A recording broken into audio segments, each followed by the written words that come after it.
Hello and welcome to my channel. My name is Patrick, apparently. This is Real Cork, apparently. And if you're here, then you're apparently allegedly wise. For how long? I don't know. Anyway, if you were, I don't think anyone had to suffer the tragedy of that thumbnail that the other camera took, but I'm kicking it old school today.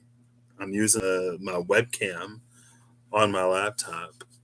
And today we're going to keep it short. I'm going to use the Legends Tarot because the pips are very non-elaborate. They're very simple. And I'm trying to not be here for hours. But it came to my mind earlier, the Archeos. It actually came to my mind to use them a minute ago. And I didn't. And I thought of it earlier, and I was like, oh, like if they're accessible, I'll grab them. And they were right on top. So I'm going to get an Archeo.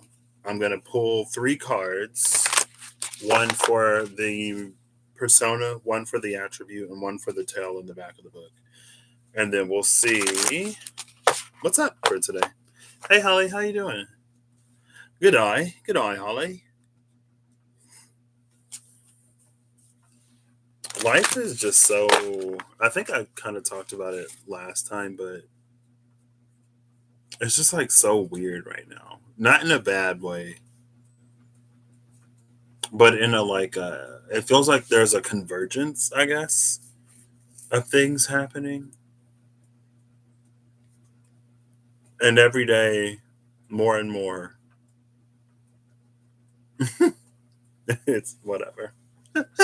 I'm just like, okay, this is very interesting, but I would love 1 card, but I'll do 2 if I have to, if I must. Oof, we got the 1. It's the wolf. Interesting. It's interesting that it's the wolf because the wolf was the one that watched from beyond the veil. Like deep in the veil when I was looking for the watchers. And so I combined the wild unknown animal spirits and the wild unknown tarot. And I looked for all the owls. And then I read the cards like before and after the owls. And the wolf was just like there. You dreamt about puzzle boxes last night? I don't even remember the dream I had last night. Oh, who is this?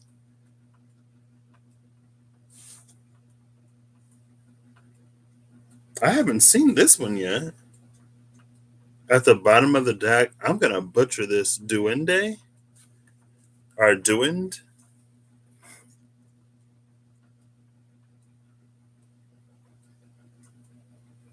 I'm curious. Hopefully I have enough light. Hey Siri. Nope. Darn it. And all of the series simultaneously with a great unified voice say yes. What can I do you for? Hey Siri. Turn on lamp, please. Okay, the lamp is on. There we go. That'll help me read.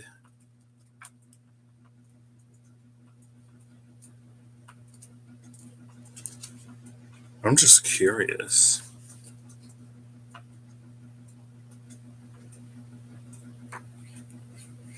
Hey Siri. Define Duende. Duende means a quality of passion and inspiration. A spirit. Duende. So it is Duende. Never heard that word in my life. The Duende is a spirit of the deepest creativity, a silent sound, a struggle that surges up from the soles of our feet. It is of blood, ancient culture, and action, and it calls us out. Without it, our artistic works will be tepid and superficial. yet with it, our nerve endings become exposed and raw. It comes with full force or not at all, burning through us, scaring away our resistance. The duende fires us with a power far beyond our normal capacity for expression, making us an outlet of profound art and music. Both primitive and highly sophisticated, its presence sets alight the core of our potential. It is the passionate spectator. It is the passionate specter of the earth, a hobgoblin muse demanding that we open ourselves to all possibilities. With guttural song, summoned from the caves of our souls, it accepts no lies. The duende is nearby, a pregnant and overwhelming power that is life, fate, and the consummation of risk and knowledge. It is not a mere concept, but a very real presence. Made visible, it is huge, potent, patient, and less tolerant the human will than anything the human will can grasp. It is a bittersweet bliss that will infiltrate the bloodstream like a toxin. It is life loved and lived with the greatest of passions. But if that love is lost, the duende leaves us with an inconsolable grief. So we're already gonna grab a different deck and pull before and after. The five of scoops looks like, because this is the closest. No, I have the D&D tarot here. I don't know what the five of wisdom looks like though. Yeah, no, the five of scoops. Just to see, inconsolable grief is giving me um, five of cups energy.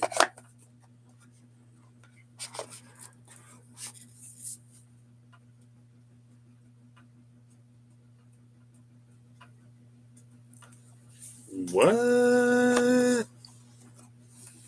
I feel like reading that almost made me. Oh yeah, I had a dream. I was like in some kind of science class or something. It was kind of weird. It was really weird. I feel like, and I feel like I was like late or something, and the teacher was like, "Oh, it's fine. Just like do whatever." Yeah, yeah. I was like, okay. Oh, I'm already making this longer than it needs to be. That's fine. I love that the duende is here because this wolf is sort of like. Look at that. It looks like it's grinning. It looks like Wolf knows something. Wolf is like,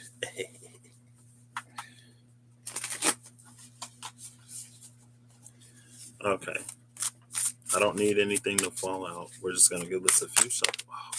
I just said don't fall out. Darn it. That's why I specifically said I don't need anything to fall out. It fell out face down. I'm going to keep it face down. I'm going to cut here, and then I'm going to pull before and after the five of scoops, the hermit, the four of dice, and the wheel of fortune. I think dice are swords. Oh, look, the hermit and the four of dice. With it being just the hermit and then this like retreat isolation sort of energy.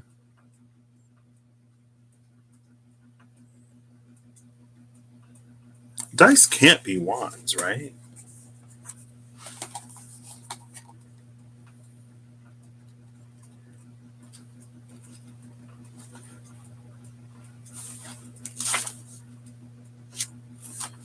The suit of dice corresponds to the suit of swords. Yeah.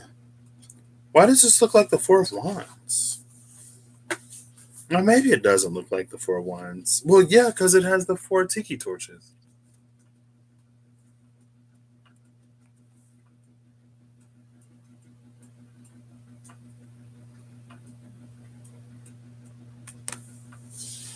And then the wheel of fortune. This is very like sensory deprivation.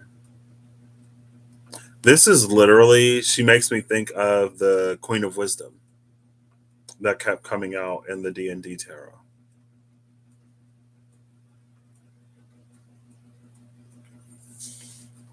But in the Hermit card, we can see that the waters have deepened and expanded. And as they've done that, because the duende spoke of the soul,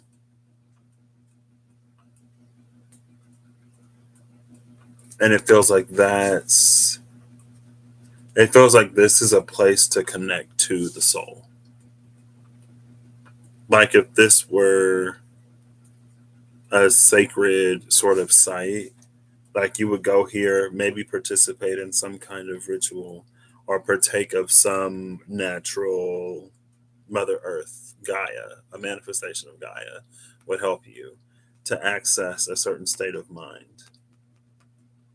Or I feel like if it's connected to the soul, it's more than just a state of mind. You know what I mean? And then the Wheel of Fortune is here. This ego.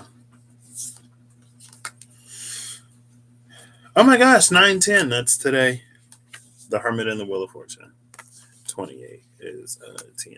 So, yeah. Anyway, we're looking for the Five of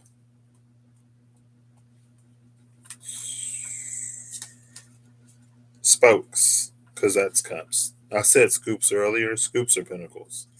Looking for the Five of Spokes. I don't know why we're looking for the inconsolable grief, but that's fine.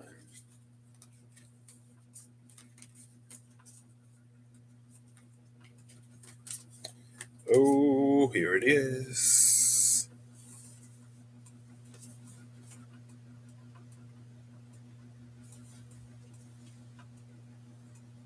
I'll put those there. The Page of Spokes and the Two of Spokes. Oh, that's the Two of Cups. Page of Cups, Two of Cups are outside of the five of this window. It's interesting in the Page of Cups that he's in a car. On the Two of Spokes, they're on a bike. That is almost giving me, it feels like a maturation.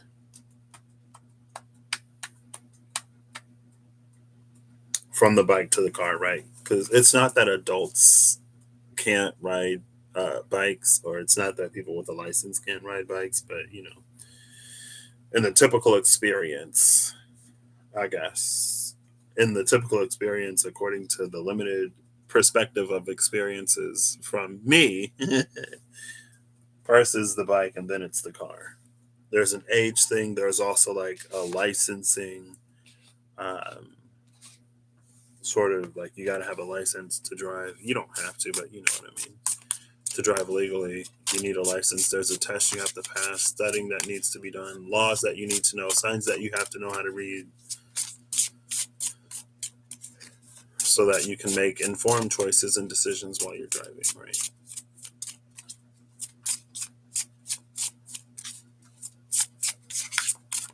Okay. Oop. So this is going to be the persona. I want to flip them over. This is going to be the attribute. This is going to be the tail in the back. Okay, thank you. Bottom of the deck is the King of Swords.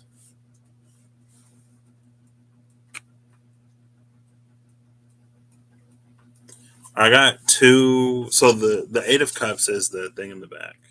It has a wolf on it. Oh my gosh. Oh my gosh. Look at it. Told you.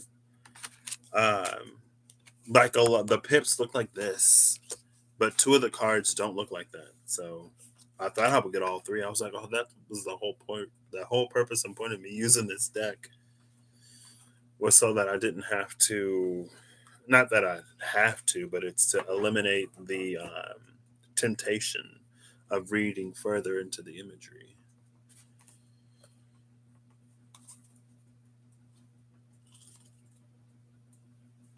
But like right off the bat, with the duende coming up and the wolf here sort of watching,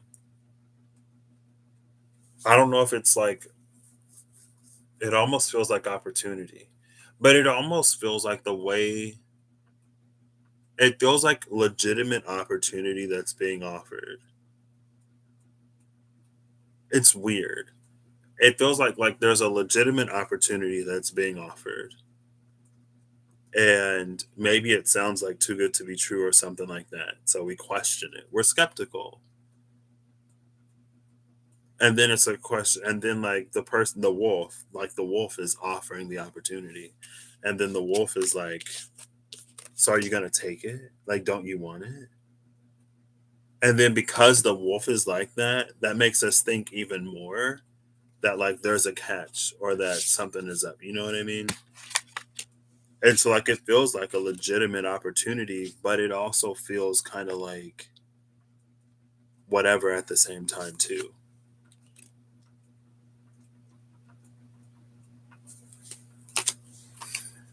Let's look at wolf. We're gonna go bit by bit.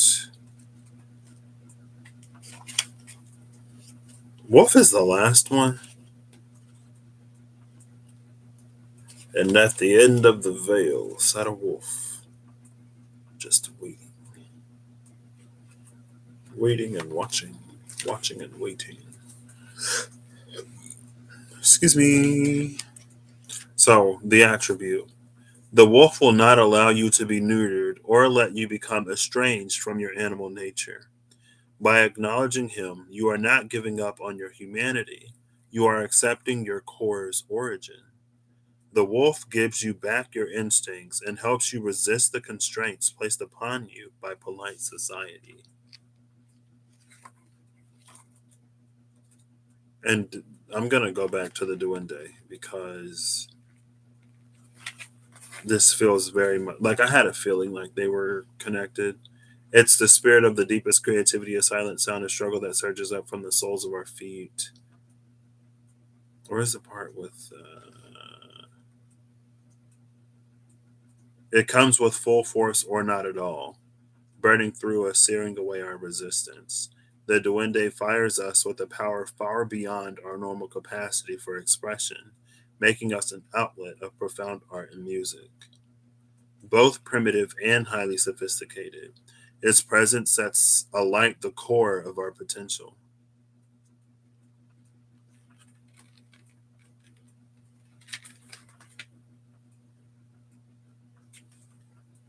With guttural song, summoned from the caves of our souls, it accepts no lies.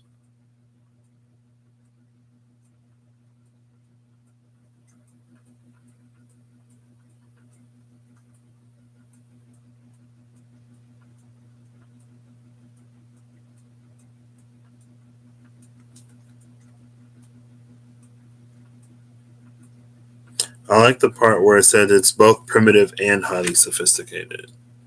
Maybe we've gotten. Hey, Steph, how you doing? Maybe we got the sophisticated. Wait, did somebody get? No, I don't think anybody. Yeah, yeah.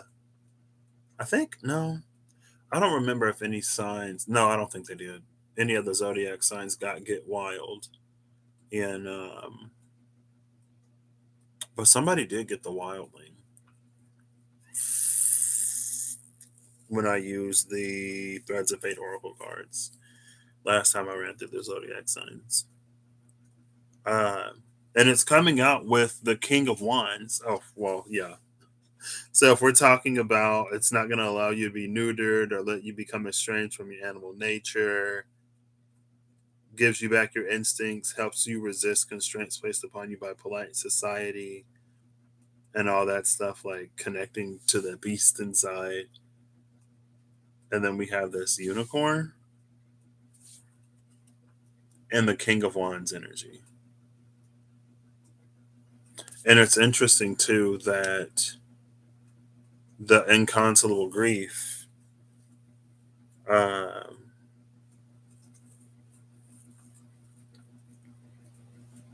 riding out the storm. I still need to watch it. There are a few videos. I'm like, I think I'm so late. Anyway, well, it was like spirit activating. Excuse me. It's interesting that I went for the Five of Cups and that inconceivable group of the Duende because the Five of Cups in the Spirit Keeper's Tarot is the grotesque. And the grotesque is everything that makes us unique. It makes us special. It makes us who we are. But because of experiences in life, it may be the very thing that we try to hide from others and from the world at large. And it causes a certain disconnect within the self that is the breeding ground for a whole lot of issues.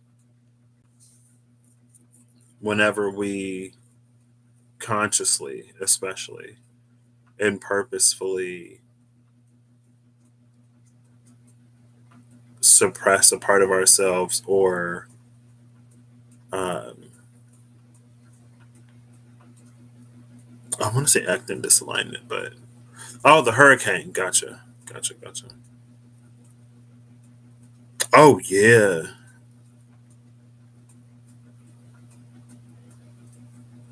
I hope you stay safe um, and it passes by. I forgot that you were in Florida.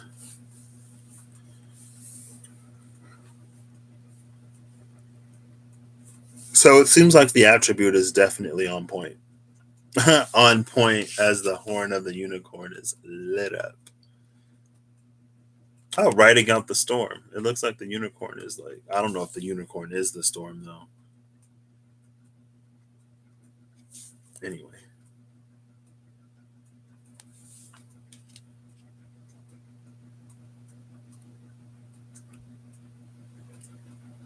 the unicorn is also like,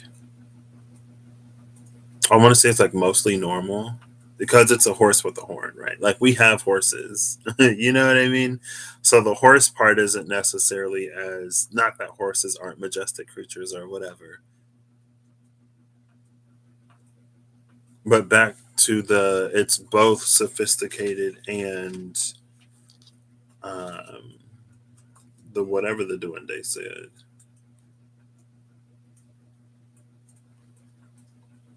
Both primitive and highly sophisticated. And it feels like it's not, it doesn't necessarily read as like getting, it doesn't necessarily read as like primal or like base instinct. It's core truth. So we're integrating our core truths into our daily life in some way, potentially. When you are lost, confused, blinded by the light, or stumbling through the dark, the wolf will be your guide. All paths are known to him, no matter the terrain, forest, plain, or wasteland. The wolf has traveled that byway before. But if you wish his assistance, you must first lose your fear of his animal nature and your squeamishness around death and desire. Accept the wolf for who and what he is, and never try to tether or chain him. Walk beside him, mimic his footsteps, grow your senses, and avoid pointless noise. That, what was a silent sound? A silent, avoid pointless noise. Maybe you'll hear the duende. You'll hear the silent sound. Together we are all Together we all are half wolves, aware wolves, and we should neither suppress our hungers nor let them run amok. Wolf has no need to be taken into society's bosom. He hunts and mates for vitality's sake. His wants and his needs aren't in contradiction. Though an individual creature, his brothers and sisters will come to his side in the blink of an eye if needed. And this is coming out with strength.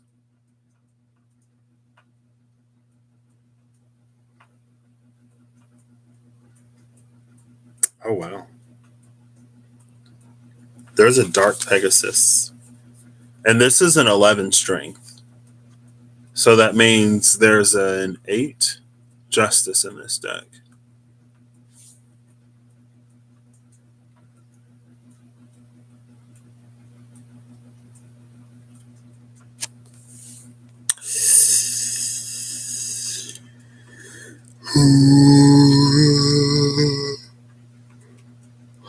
They went a different direction. Feeling blessed.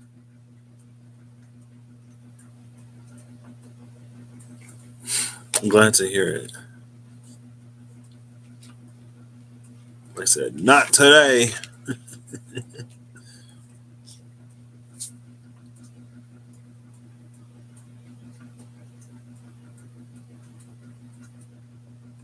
One thing that's interesting between these two cards is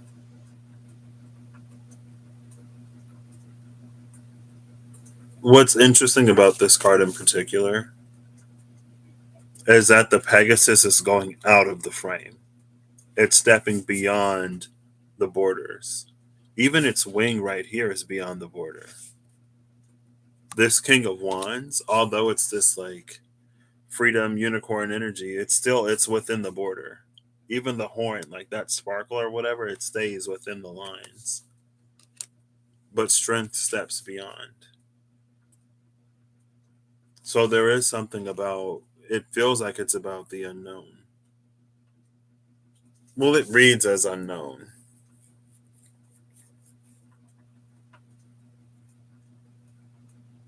But with the strength card, it's like there's a path that your soul knows. Bixby is like, yeah, Bixby just does whatever it wants. I'm like, okay, no one even said Bixby, and Bixby's just making noise. I'm like, okay, you want to be heard, Bixby. Bixby just wants to help.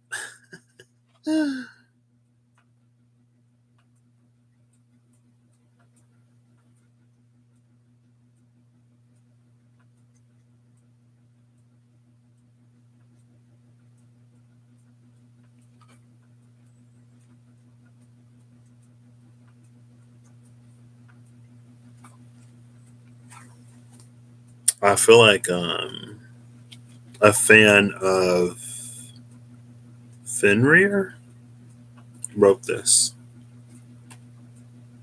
when it says never try to chain or tether him.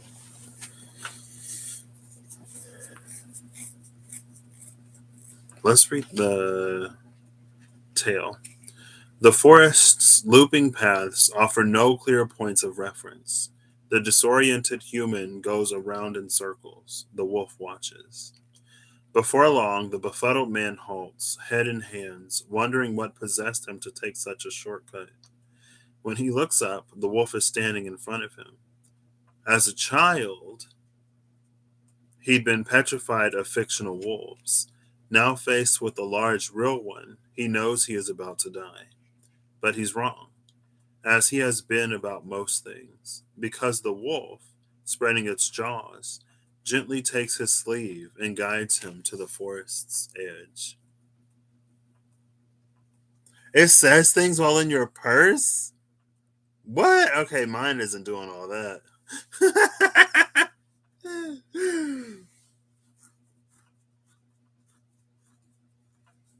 And then we have the Eight of Cups here. So while your Eight of Cups saying Wolf is literally watching you from the moon, in the moon, Wolf is just watching you, Eight of Cups. This Eight of Cups, it makes me think of what the medicine wheel and the spiral. Well, the whole, like, the labyrinth from yesterday. As a child, he'd been petrified of fictional wolves. That was this. And so the page, I don't, oh, I'm getting close. Maybe. I see these cards. Where did the page go? Darn it.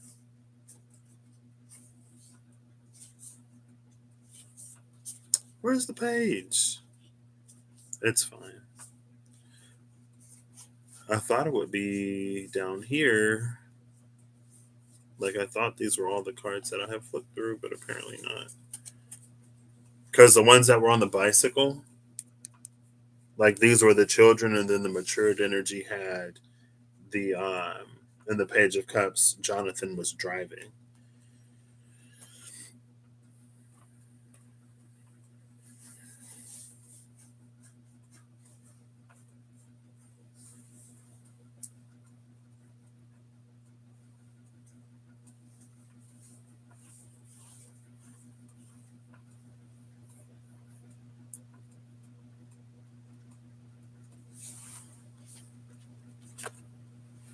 Did I show y'all? No, I didn't. So the cards that came out around the Five of Cups, it's the Two of Dice, Two of Swords, and the Four of Scoops, Four of Cups.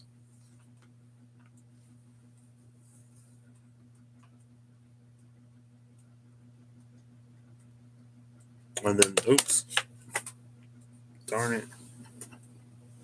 Ugh. Ugh. I can't reach. There we go. And then here's the five. The Five of Spokes has another person on the bike.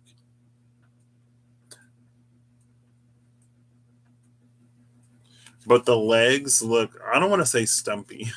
The legs look longer. Okay, there we go. The legs look longer, and the Five of Spokes and then Two of Spokes. It's almost giving me a little bit more of that 4D in between sort of energy. Not a child, not yet a full grown teenager.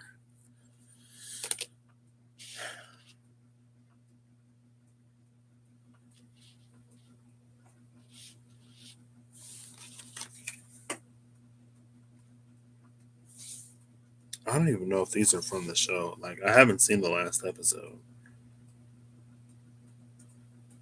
I think these are just like D&D characters.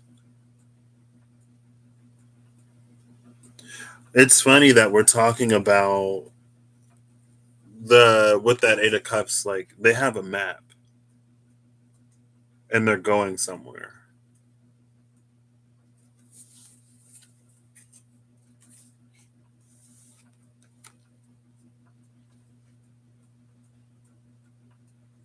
And then with this Four of Scoops,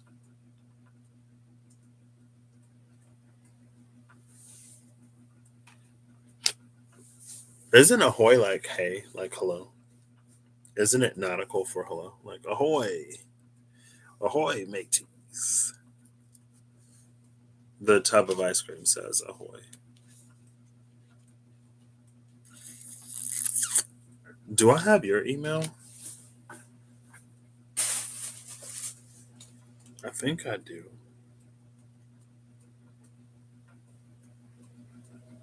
Do I? I should. I'll reach out to you.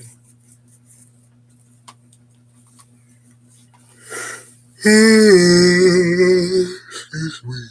Excuse me. It feels like that Four of Scoops is this wolf. Well, the Four of Scoops feels different. It feels like the wolf is watching in the forest. The wolf would guide you somewhere. Well, it said it guides you to Forest Edge.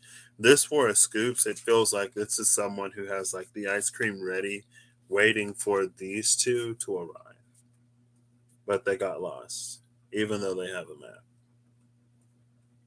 It feels like the terrain is shifting and changing.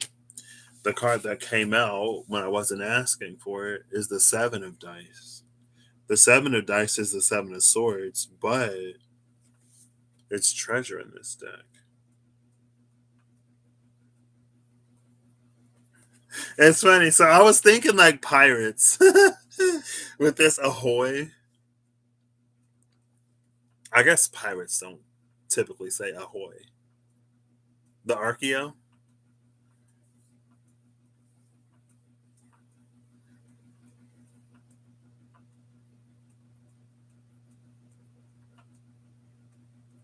But that's the thing about like treasure.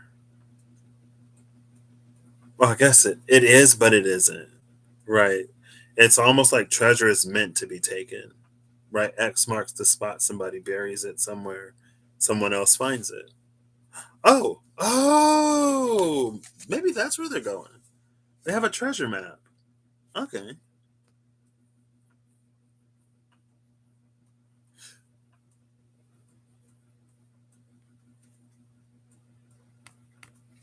That's interesting. They have a treasure map and they're using the map. Usually, and not usually, a lot of times with the Two of Swords, it's often depicted as the swords being crossed. And so it's all like X marks the spot. That's where you find the treasure, right? So because this is the Two of Swords, it's like, well, that's where the treasure is. maybe that's why there was this energy of it like it's offering you something, and it's like wondering if you're going to take it at the same time. Maybe that's why the wolf is watching with this sly grin on its face, because you might like literally be standing right on top of the treasure.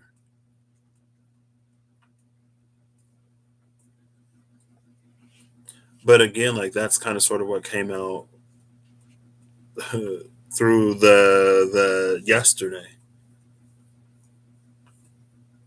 By the end of it, it's like you realize that the thing that you were looking for, you had all along.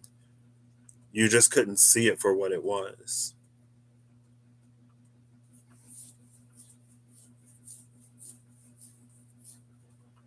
The Four of Scoops is the Four of Pentacles. With it being an energy of like hoarding or whatever, again, it's like right where you are. Like you already have it.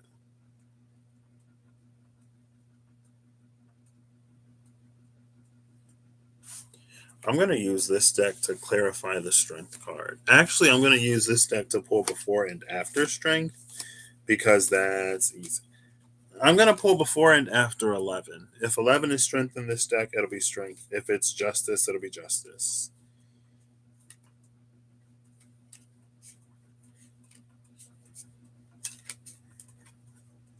And that's going to clarify the strength. I want to, because there's something is important about it stepping outside of those boundaries. Oh, wait, was that justice? Oh, that's what was fortunate. Oh, there's the Page of Spokes. See, it's driving rather than riding a bike.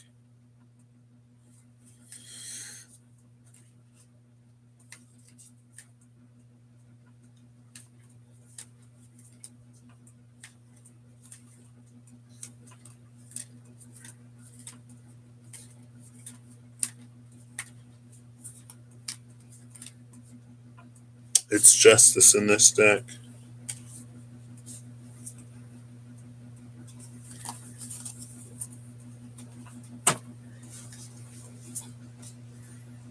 Oh, and the 9. Ace is 1. Today is 9-10. 9-1 again. The Ace of Spokes and the 9 of Strands. This is the 9 of Wands, Ace of Cups.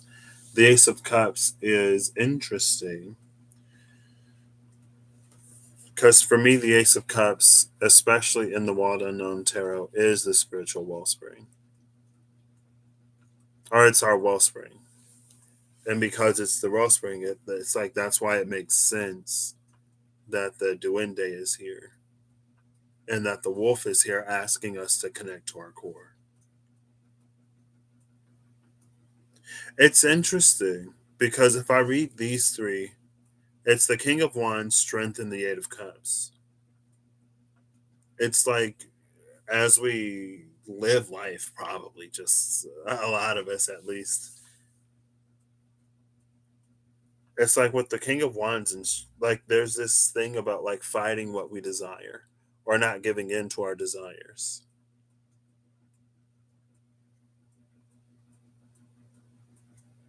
Maybe that's what turns this Pegasus dark. Not necessarily.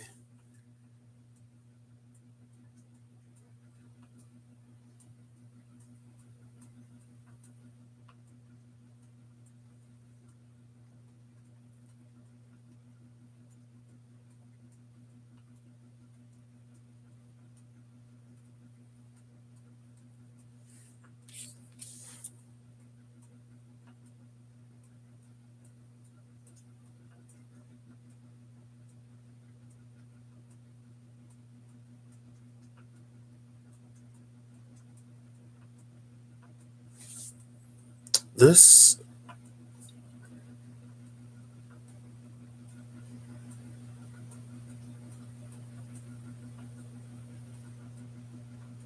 it looks like the Demogorgon is lighting up.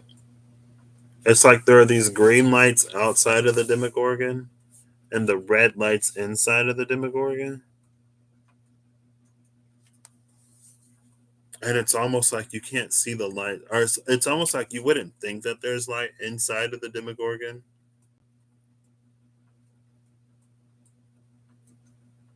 but then you find it. With that Page of Cups, Two of Cups, and with this Ace of Cups, it's like it feels like it's talking about our relationship with the core of who we are in whatever way it is. In the story, children are taught to fear the wolf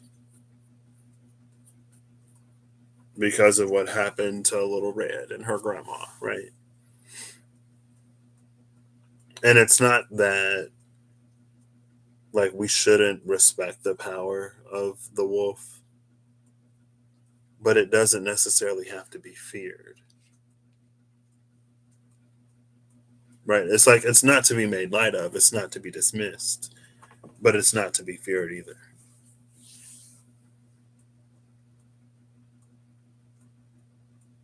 And so whatever this thing is that is offered, maybe that's why the wolf is looking like this. Because it knows we're scared. Wolf knows that we're scared, but Wolf also knows that we're not gonna like. Wolf is like, maybe it's because of how we're navigating the forest. Wolf is like, you're never gonna find that treasure. I can show you where the treasure is, but you're afraid of me, so I won't. But it feels like it's gonna get like closer and closer.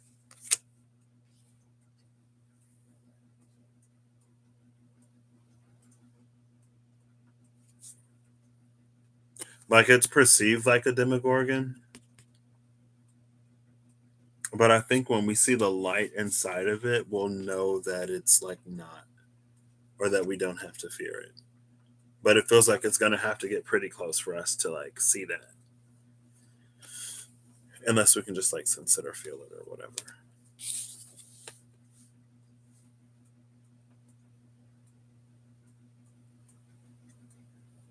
It's also interesting that the sword is in the chest. It feels like this Ace of Swords is in this chest. But it's almost like once you get here, it's like you already know. You know what I mean? Maybe that's why the chest is open. It's almost like it's like Karate Kid with Mr. Miyagi. I've only seen the newer Karate Kid from when Jaden Smith was still a child. Uh,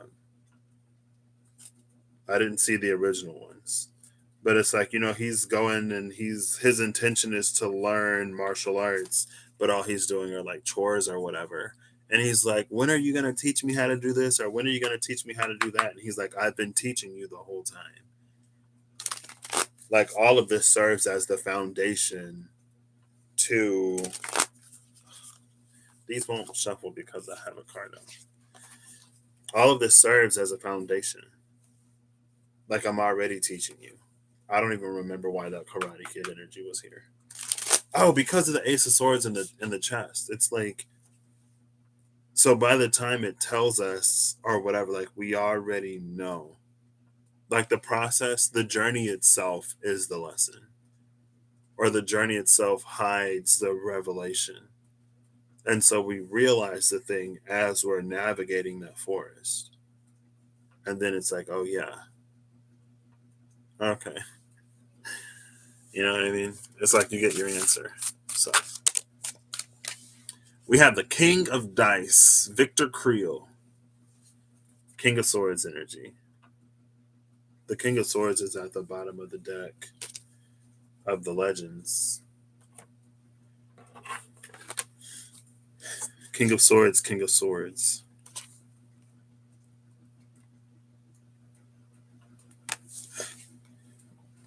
Excuse me.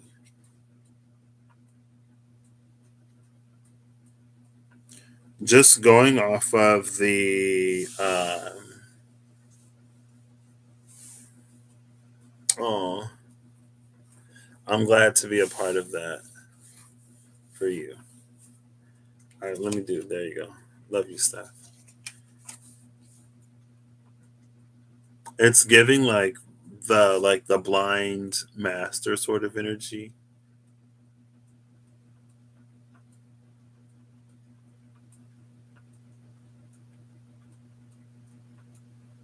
There's an other site here, and this King of Swords.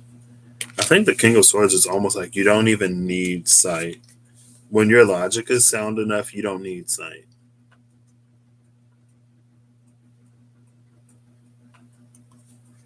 Why is this dragon breathing fire though? We got unicorns, pegasuses, dragons, and a wolf looking at 8 cups. I wonder why they put the wolf on the cups.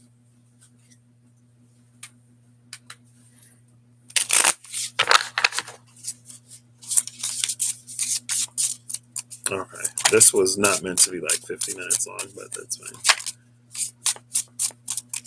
I probably also should have anyway, it's fine. Who is this? The Knight of Wands. You know what I like about this? This Knight of Wands makes me think that the woman who was in the strength card with the Pegasus, she found the unicorn. And that's what the wolf said. It said, "Do not try to tether or chain him, but walk beside him." And that's what they're doing. Walking beside each other. But it's very chariot energy because the unicorn was light, the Pegasus was dark. So she's represent. It's almost like she's mastered riding the dark horse, but now she's like working on her relationship with this light horse,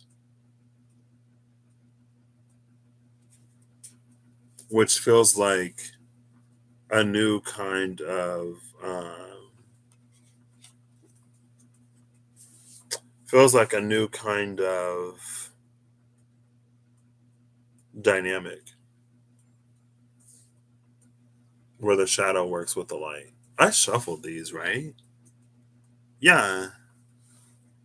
The King of Swords is at the bottom of the deck again. That's why I asked. Let's give it another shuffle, just in case.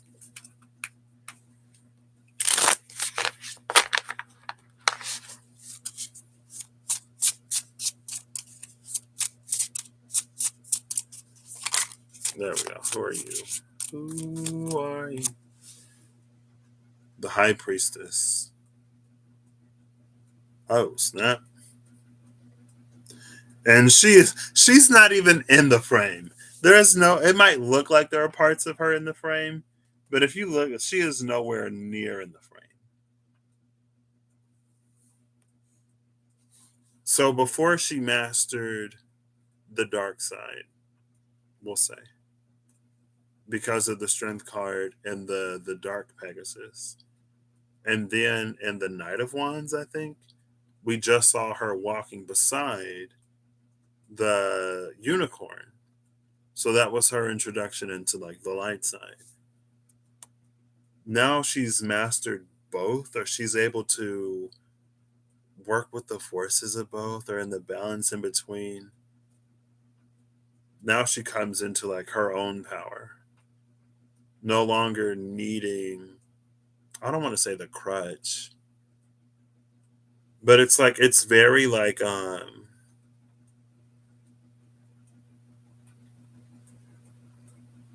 love crows. I should go to the crow. I should have went last weekend, but it's fine. It's very what?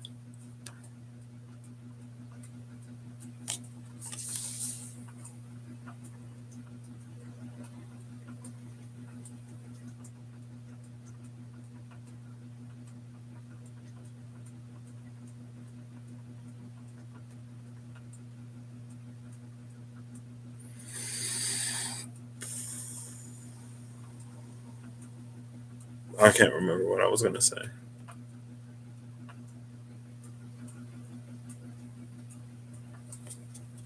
Bottom of the deck is the Six of Pentacles. The Six of Pentacles is the giver, and then the Ace of Wands right behind the Six of Pentacles. Yeah. The High Priestess has received her wand. Well, there it is. And see how the wand lights the same? It glows the same as the tip of the unicorn horn.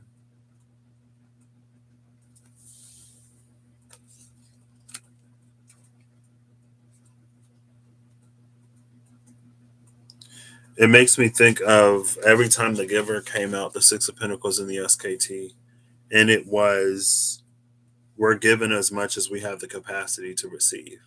So it's given freely, but we're not necessarily going to be given, we weren't at that point going to be given more than our capacity to receive necessarily. But in the book for the Duende, it says that we receive beyond our capacity. I'll read that part again. Oops. It comes with full force or not at all, burning through us, searing away our resistance. The Duende fires us with a power far beyond our normal capacity for expression.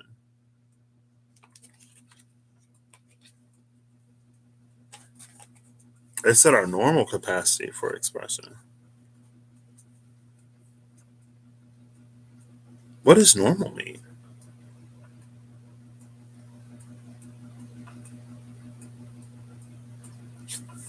Is this proof that our capacity has increased?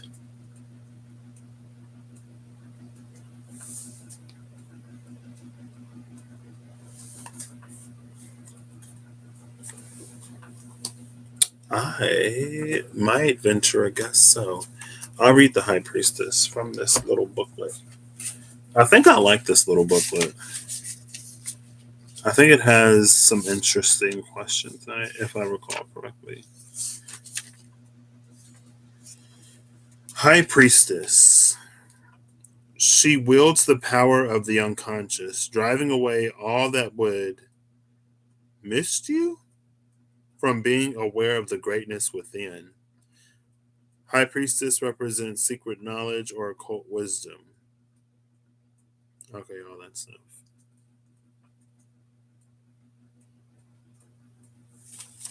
Wielding the power of the unconscious, she wields the power that lies at the core.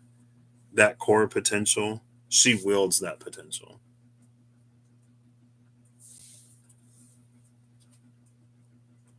She had the capacity to receive it.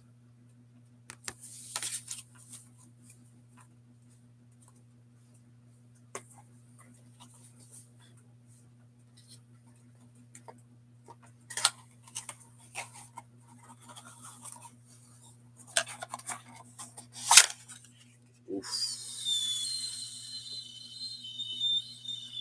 Maybe that's another reason why the wolf is smirking. This wolf looks so smug. This wolf is so smug. Look at it.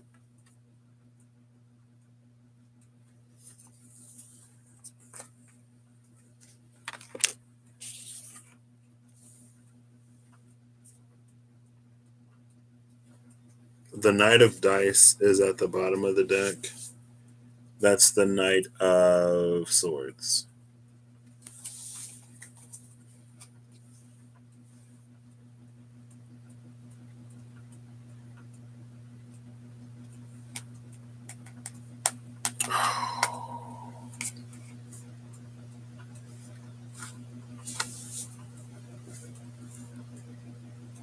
A wolf came to you in a sweat lodge? Oh, snap.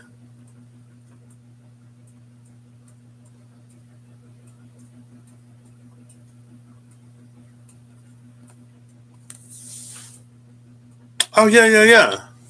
Because he was Mr. Miyagi. These are the Karate Kids. That's Mr. Miyagi. Literally, the knights, he is the king. He is their king. They're in the same suit. Those are the Karate Kids. He's the Mr. Miyagi. Um,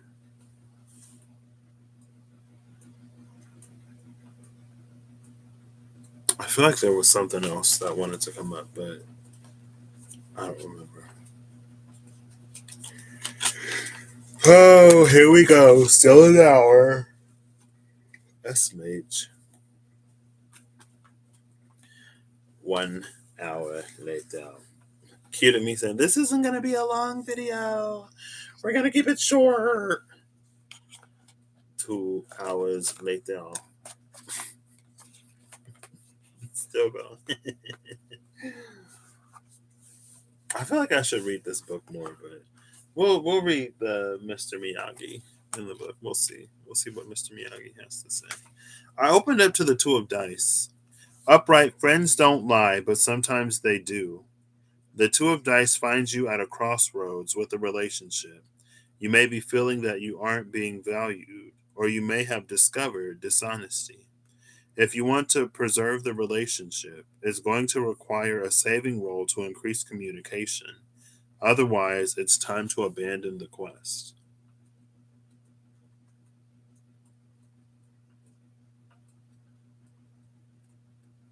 And that was the thing yesterday. Like, that was the whole thing about the coyote, the lower world, and the curse. It wasn't until we got to like the middle, it wasn't until we got above the middle world, but not quite into the upper world, that the sun came out, that we were able to see that the phantoms and shadows and shades and the ghost dance were actually the council. Right.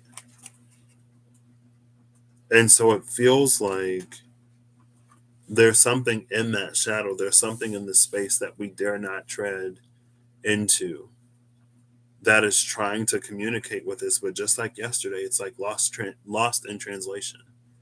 It gets miscommunicated because of what was instilled in us or because of our fears.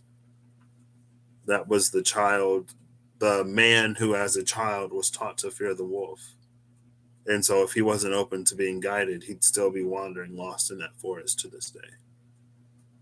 He may have perished in the. Well, I don't know if he would have. Well, eventually, he would have perished in the forest because, finite lifespans.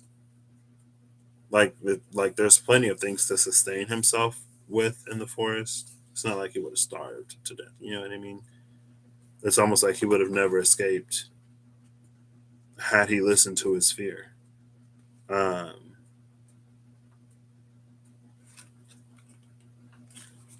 oh, I do have these. We're gonna roll a saving throw. So I'm gonna roll a d6 first. One is how do I do that? One is -2.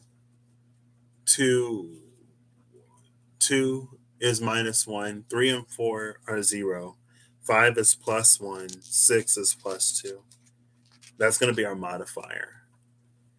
I don't know what number we need. We'll roll it first, and then we'll have Siri be the DM. I need the D20. I keep grabbing the D12. Well, first I grabbed the D10, and then I grabbed the D12. Here's a D6.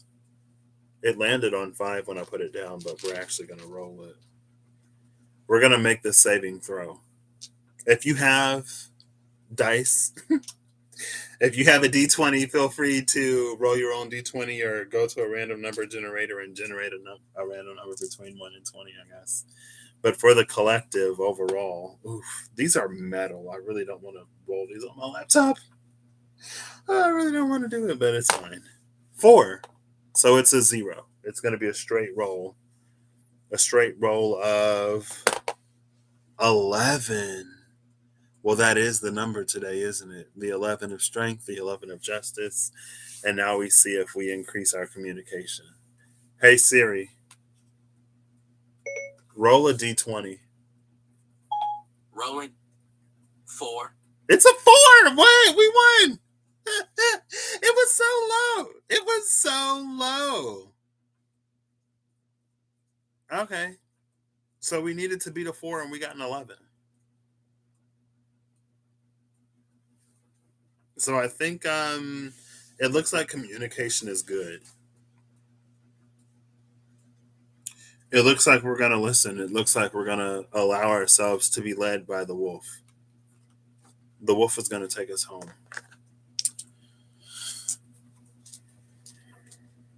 See, I already. Oof, I thought that was going to fall on the floor. I already put the cards away, but that 4 of swords, the 4 of dice, it was the hermit and the 4 of dice. And it was like, that looks like that's the place where we have that. We get in tune and in touch with our souls. I think that's where the wolf like leads and guides us to, so that we can get closer to the truth of who we are. And when we get closer to the truth of who we are, we also draw closer and closer to the Creator, right? That was the 2 of dice. I opened it up to that page, so I figured I'd read it. The King of Dice is a lesson in power. How will you wield yours? Ooh. The King of Dice is a lesson in power. How will you wield yours? Victor Creel was the victim of unchecked power, leaving him wrongfully accused and imprisoned for crimes he did not commit. When the King of Dice rolls into your reading, it suggests approaching your situation with logic, checking your emotions, and seeking expert opinions if needed. I'm really getting that. How will you wield yours? It's a lesson in power. Because in the 7 of swords, in the chest was the sword. And the Archangel Commander, the King of Swords, and the SKT, again for me, it's the space where, so there was this whole story about like how we prayed to Archangel Michael for guidance or protection, mostly for protection. We prayed to Archangel Michael to do something for us. And Michael's like, I don't have my sword. And then we're like, what do you mean you don't have your sword? You're Archangel Michael. Hello, you always have the sword and I need it. And Michael's like, well, I don't have my sword. Well, he was like, I can't use my sword, but you can use my sword in this situation. Either way, we get Michael's sword. And Michael's like, you can use my sword to do the thing that you're asking me to do. And then eventually we do the thing, and then we go to give Michael the sword, and we're like, Michael, here's your sword. And Michael's like, what are you talking about? And we're like, well, you said you couldn't help us because you didn't have your sword because we had your sword or whatever. And Michael's like, that's not my sword. Like, Archangel Michael always has his sword. Don't you know that? And you're like, yeah, but that's what I said. And he was like, that's your sword, okay? Anyway, long story short, that's our sword. It's an opportunity for us to get to learn to use our power. And then after we have that lesson, then he teaches us, he helps us refine our technique, basically. He teaches us how to use the sword, he spars with us, he does whatever. Swordsy thing, right? So with the sword being in that chest, with the 7 of dice, that the treasure map was leading the wanderers to, and the 2 of dice. After we find that, it's like, how do we use it? What do we do with it? That's when it becomes almost a test of like ego, a test of greed, a test of pick one of the 7 deadly sins. It becomes a test of that. One of the things that we as humans can so easily sort of fall prey to, and then that how that can distort a lot of what we do. Right. It's a lesson in that God-given power. Anyway, the final Archeo. So yeah, the Karate Kids and their Mr. Miyagi. Archangel Michael is Mr. Miyagi, I guess, and we're karate children. Um, just trying to get our driver's licenses. So, because there's nothing wrong with the bike, especially if um, you're in a bike friendly area. But if you want to cover considerable distance, it might be more convenient to have a car, right? Maybe we don't get another one. I'll give it 2 more. Oof. Okay. Not trying to get like 5. One more. Did somebody flip over? No, that's just the blank. I think that's the blank. Yeah, that's the blank. We'll pull the one on top.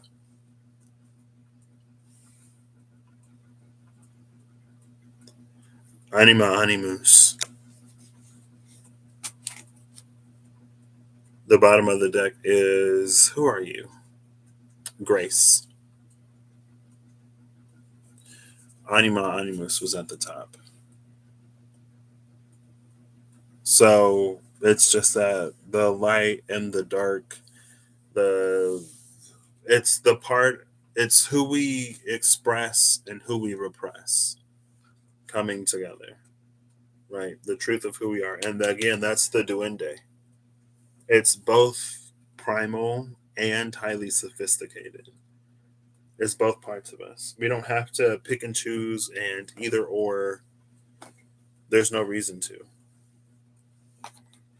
especially if we're not going to abuse um, our power, I guess. Especially if we're not going to make choices and decisions that put ourselves or other people at detriment. I guess with unnecessarily, right? Because sometimes we have to choose ourselves, and when we do that, maybe like we're less accessible in some way to some people, especially like people who only seek to like use us or whatever. If there's a relationship where there's not a lot of reciprocity, and we're like used to like giving, and then we make a choice and decision to like give less or to no longer give because we don't receive also, then that can be a choice and decision where it's almost like to someone else's detriment, but it's not really. You know what I mean? It's about the balance. Okay. And the anima animus is balance at the soul level. Animus, the masculine aspect, the anima, the feminine aspect. So, of spirit, of soul. Speaking of spirit or soul, how about spirit and soul? What's up, Raya? I don't know if you're going to see this, but hi.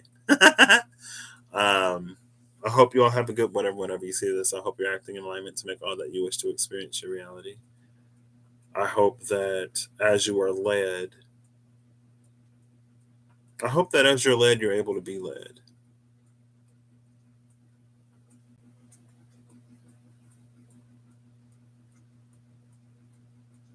Right?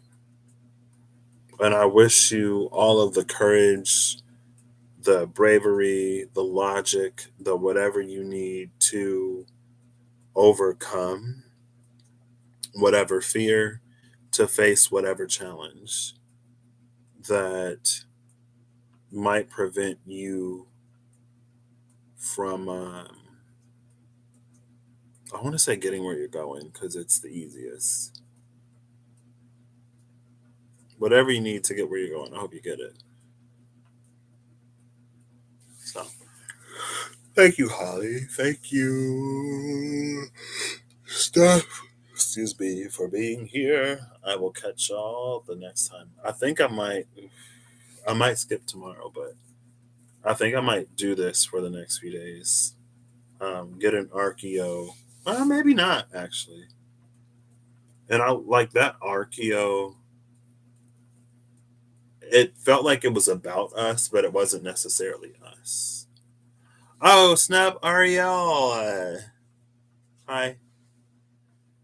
Well, you caught me at the end, and that's all that matters. I hope you're doing well. I hope the family's doing well. I hope you're getting some sleep, girl. I think you should be, right? I think you said that. Um, why can't I remember her name? I'm blanking.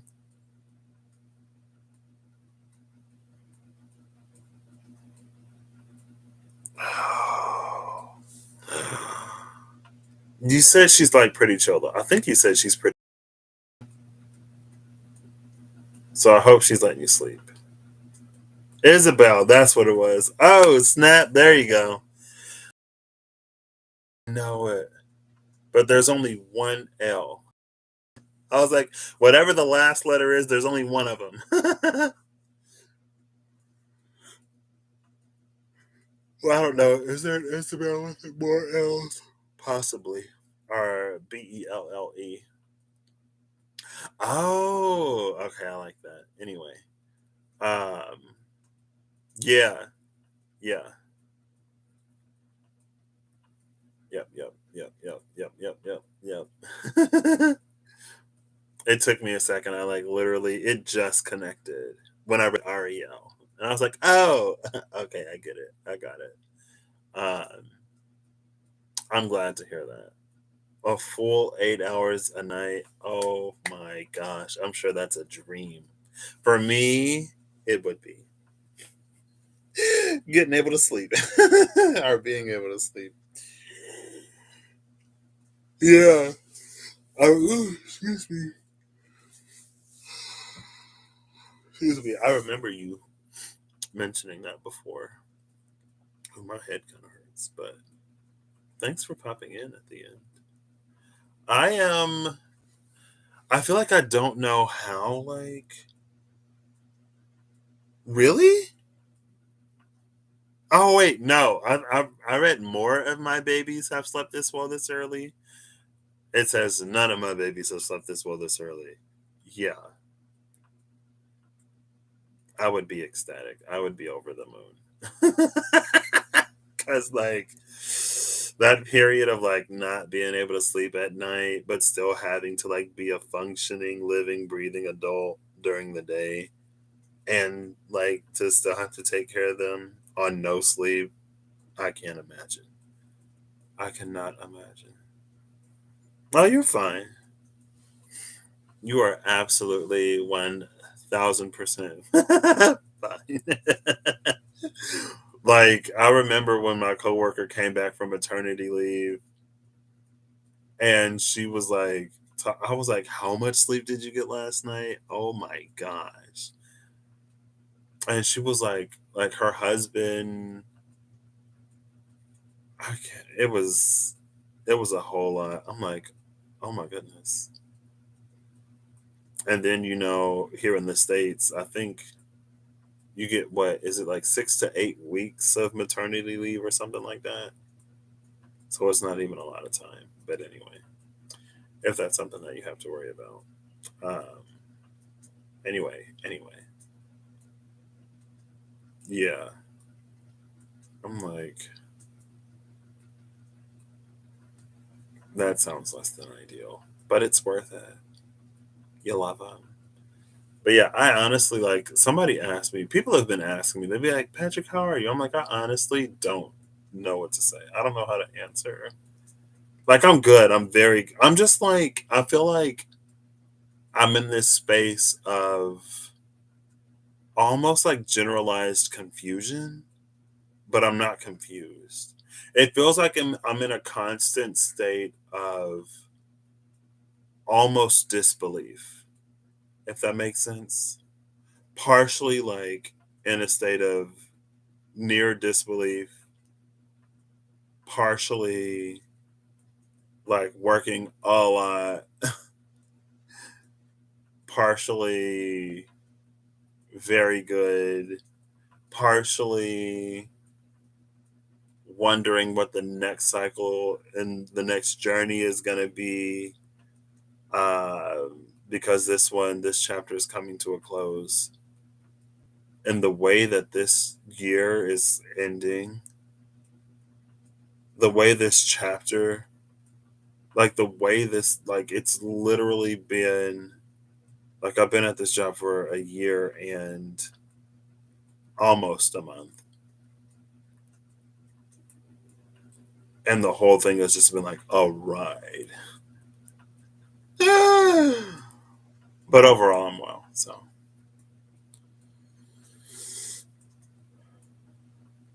yeah, you're not working anymore besides running the house. Got an amazing job. Hey, shout out to Patrick.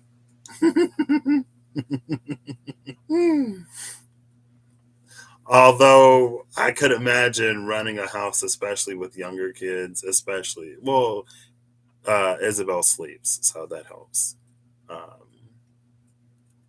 almost wonder though, because I mean, I guess it is your family, so it's different. But it's almost like I'm trying to imagine myself at like a job that I never leave. That's being a parent. You're always on.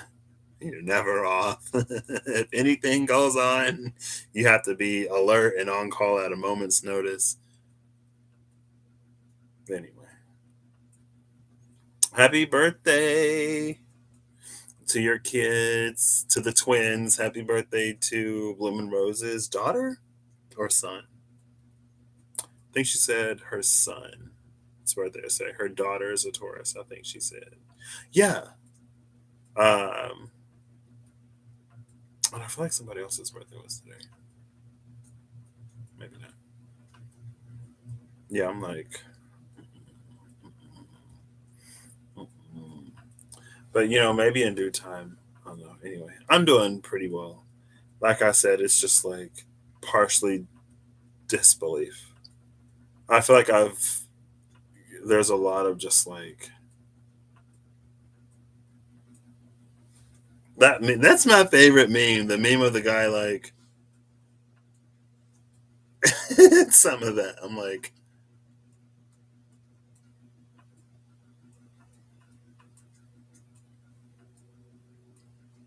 okay. But anyway, excuse me, excuse me. You're confused, but you're extremely clear inside. About to hear that. I feel like I should pull another card since you came in, but I feel like it would have to be an oracle card. You know what I mean?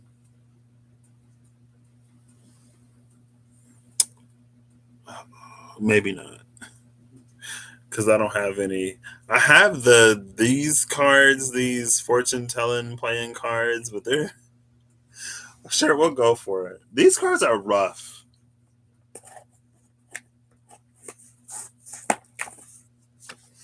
but we'll see. Maybe they won't be today. Maybe they'll be nice. Excuse me.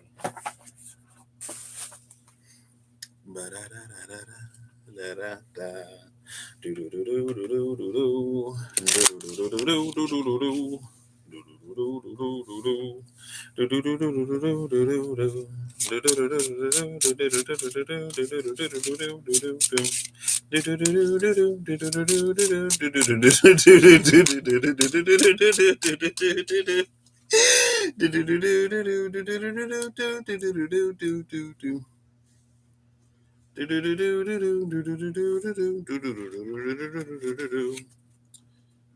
The birds signify dire misfortune and fierce enemies when near, if far away from the person with 7, 16, 12, or 22 between, a chance to avert the evil spell. Bottom of the deck is wine, the symbol of cheerfulness and gaiety. Okay. Number 9 and number 40. It's the Queen of Clubs and the Ace of Diamonds. See, with that chance to avert this dire misfortune, and then the wine, symbol of cheerfulness and gaiety, it just reads, it's almost like it feels very unexpected. Like unexpectedly, things work out a lot better than you might have thought they would, generally.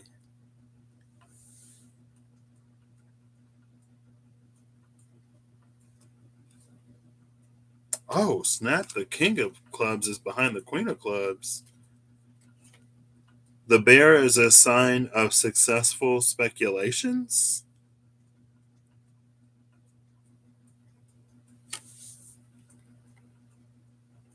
Is that 30 and 40? No, 40 and 50. Oh, snap.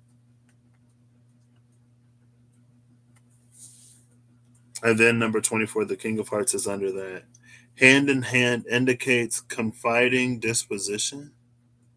When in close proximity to 38, 39, 42, or 47, Friendship will warm into love.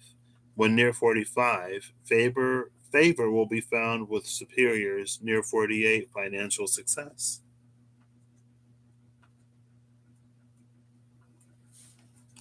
This is interesting, but it makes me think of that King of Swords because of the successful speculation. So it's almost like maybe we have to see a way out of it or allow ourselves to be shown a way out of whatever this dire misfortune could be. Because I don't know if it's like the vision, maybe this is saying the vision is being affirmed.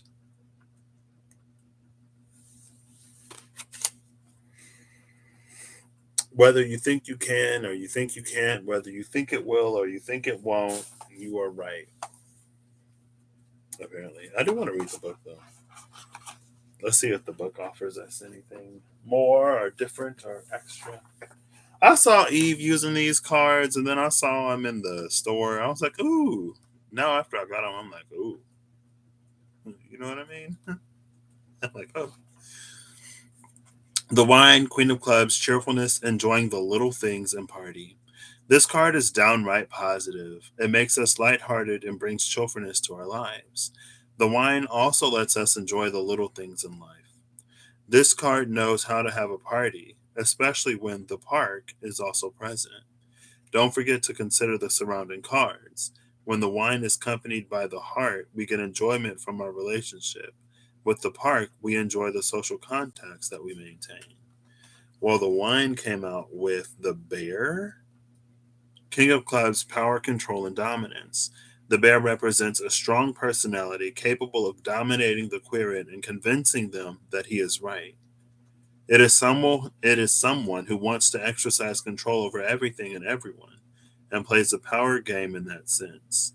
Don't fall for this. Near money cards, the bear can also mean successful investments. This is so like it feels like confusing. You know what I mean? Because it's like dominating the queer and convincing them that he is right. Someone who wants to exercise control over everything and everyone and plays a power game. But it's also like successful investments when near money. Well, with that strong of a whatever, ending up in gaiety and cheerfulness. What was the first one? Number 9. I think 9 came out earlier. The birds. Ace of diamonds. Misfortune, enemies, unreliable people. With the birds, we end up in an unfortunate situation, especially when positioned at the top, to the right, or in one of the corners of the person card. You have to watch out for certain people around you. You might be better off avoiding them. If the bird's card is farther away and is surrounded by at least 3 positive cards, you will be made aware of just in time. You will be made aware of it just in time and will still be able to positively influence the situation. If there are several negative cards around it, you will first experience misfortune and then become wiser afterwards. Well, we have the very positive card of the wine and the strength of the bear. The bear was in that card. It was the bear and the mice. The bear and the mice were around the bridge. Were they around the bridge? Because I remember it was like a slow something was slowly warming up or coming out of hibernation or something like that. Anyway,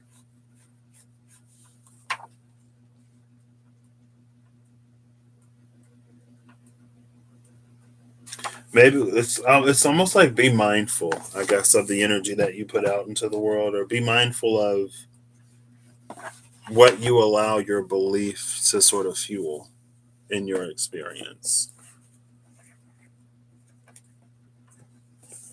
But also, I don't know. It's all that King of Swordsy stuff. Logic. It's understanding and knowing like when our knowing is limited, and so excuse me. Maybe that's like if the wolf is trying to lead us to guide us to show us something better, something different, something not particularly expected, but we have the courage. It feels like it isn't even necessarily about courage. It feels like it's more about attachment than anything. Um, how attached are we to mindsets, beliefs, fears, and salvation? But not like capital S salvation. Salvation being like the things that we hold on to for comfort, the things that we think will sort of give us something, right? It's not like salvation, like grace and mercy from the Creator. Like, that's not the salvation that we're surrendering or letting go. It's like, you know, if I want to be successful, I have to be like this. Or if I do this, then this other thing will happen. It's like things that we put in place of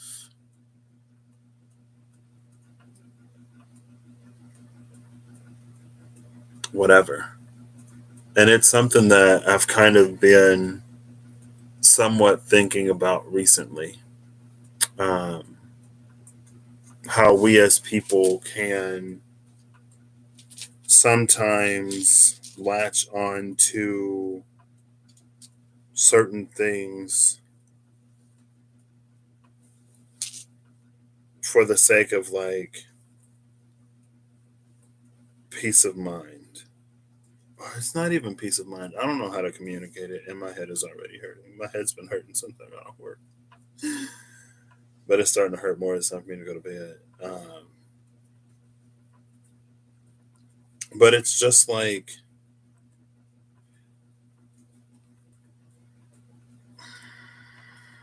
it's partially whenever we seek something external for something, whenever we seek something external to remedy something that is internal. But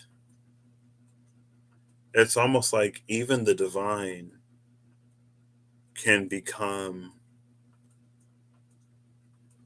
an almost not a crutch, but it's almost like we can form unhealthy, almost toxic dependencies on a certain manifestation of the divine, if that makes sense. I don't know how to communicate it. But it's almost like, are indulgences like still a thing? Or are they like, I'm not Catholic, so I don't know, and I'm not trying to come for anybody's religion or belief system. Like if they're spiritual and not religious. Um, but it's almost like thinking that you can buy your way into heaven, or thinking that you can do something else besides like work on the things that you have to work on. It's almost like if those parts, it's like there are things within us that never grow, heal, develop, mature, or whatever, but we substitute that with some practice or with some belief. And so it's like the thing inside of us remains, like whatever is hurting remains hurting. It's like we can keep dressing the wound and like changing the bandages and stuff like that. But it's like because that thing is always hurting, that's how we become susceptible to things that may not necessarily be super for us. I feel like I'm not communicating that well, but overall, it's a time of empowerment. It feels like there is a certain force in the universe that is trying to kick our relationship up a notch. But in order to kick our relationship up to the next level, there are certain dependencies. It's almost like there are certain ways that we have to become self sufficient, right? It's almost like, if you have a therapist and every time you go to therapy, like it's like you're talking to your therapist like they're your friend, and it's not that they can't be, but it's like you're catching them up on your life, and you're like, oh, like what did you get up to this weekend, and blah blah blah, and it's like you waste all that, you use all of that time set aside for therapy for other things, and so it's almost like the therapy never actually gets done because you're talking about what you did 2 weekends ago. And then maybe you're like, oh, like, so can we get started with the therapy? And the therapist is like, oh, and that's our time, so sorry, gotta go. I don't know if that's how it works. Well, I think that in a way, at least somewhat, it's how it works. Like every time I went to therapy, it was like this scheduled block because there's another person or there's other things after that time. um, but it's almost like it's like that.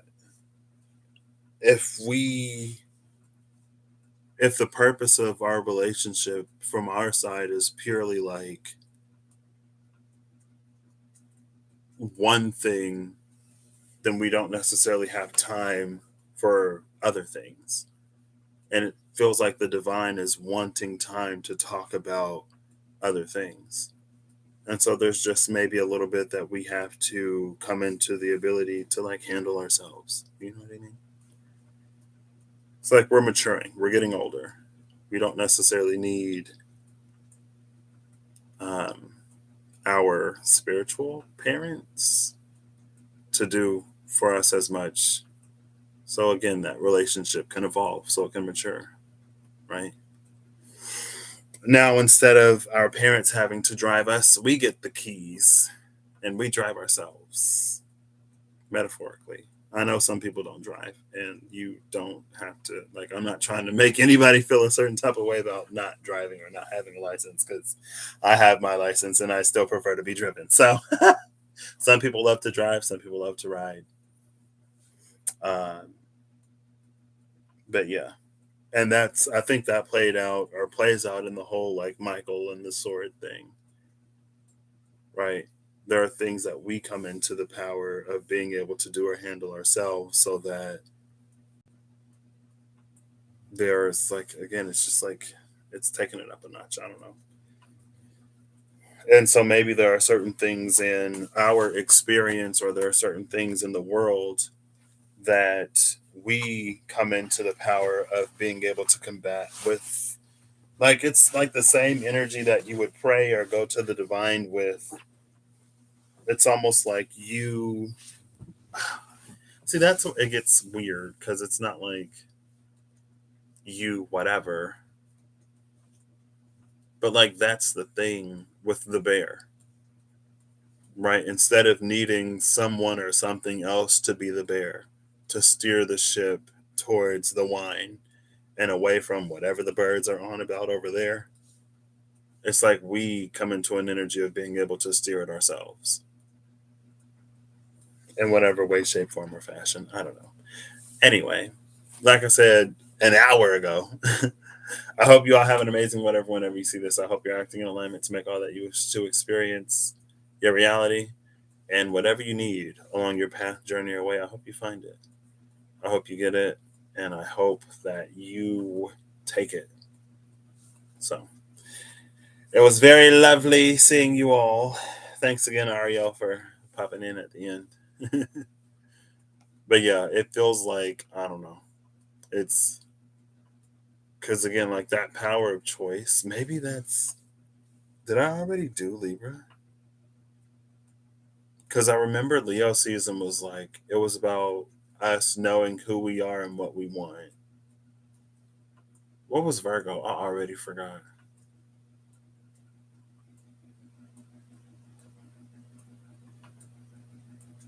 Maybe Leo was like who we are. Virgo was like what we want, and Libra is gonna be like what are we willing to do to get it. And the key is like we don't have to do anything unnatural to us. In some ways, it's like all we have to do is be ourselves, and we'll get the stuff.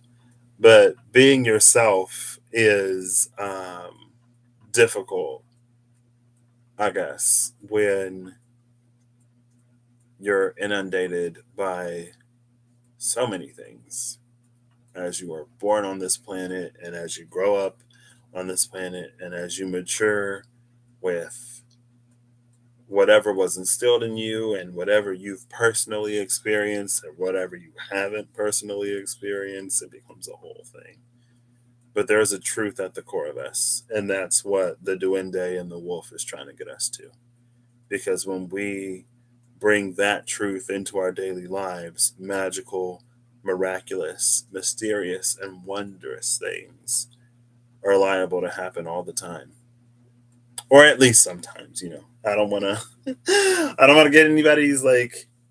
Patrick said it would be all magic all the time, and I'd never have to experience whatever. If that's what you take away from Patrick, you probably haven't watched a full video that I've done, because that's not something that I come to. That's not a conclusion that I reach or an energy that I receive often.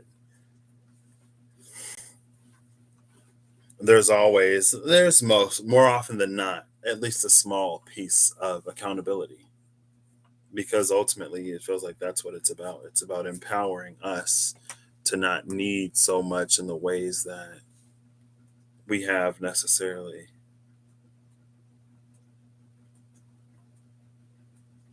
I don't know. And it's not that we. Anyway, y'all get it. All right, I'm going to go to bed. I will see y'all when I see ya. Bye.